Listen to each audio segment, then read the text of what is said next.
I never thought much of my little cabin in the woods. It was a secluded, peaceful a place I could escape to when life got too overwhelming. My friends had always joked that it was the perfect setting for a horror movie, but I never took them seriously. That is, until the night everything changed. It started off like any other evening. The sun had set early, and I was inside, relaxing with a book by the fireplace. The cabin had no real neighbors, just the thick forest surrounding it for miles. It was quiet, too quiet, I thought for a moment, but I brushed it off as just my imagination running wild. Then I heard it, a soft, distinct knock on the door. I froze, staring at the door. Who would be out here? The nearest road was miles away, and I hadn't seen a car in days. I stayed still, hoping it was just the wind, or maybe an animal. But then it came again, a knock, just a little louder this time.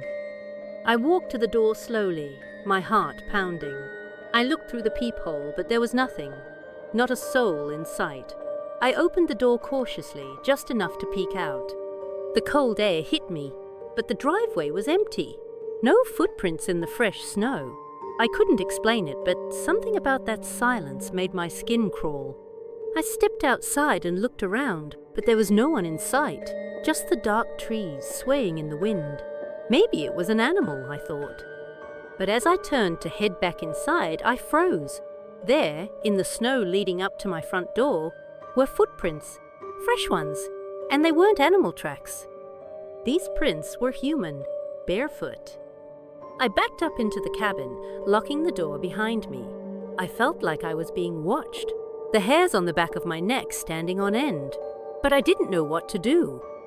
The nearest neighbors were miles away, and the thought of calling the police seemed ridiculous. What were they going to do? It was just footprints, right? But as I sat there, trying to shake the feeling that someone was out there, I heard it again. A knock, soft but insistent, from the back of the cabin. I couldn't breathe. Slowly, I grabbed my flashlight and moved toward the back door. My hands were shaking. I opened the door, and there, at the edge of the forest, I saw them. Two figures, barely visible in the moonlight, standing motionless.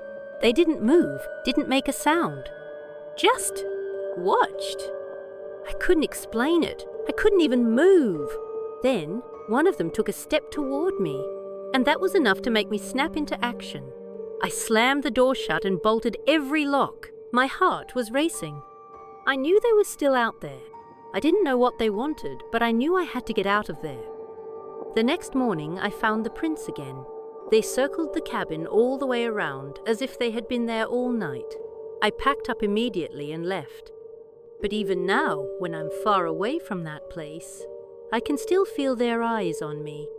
And sometimes, in the dead of night, when I hear a soft knock on my door, I wonder if they've found me again.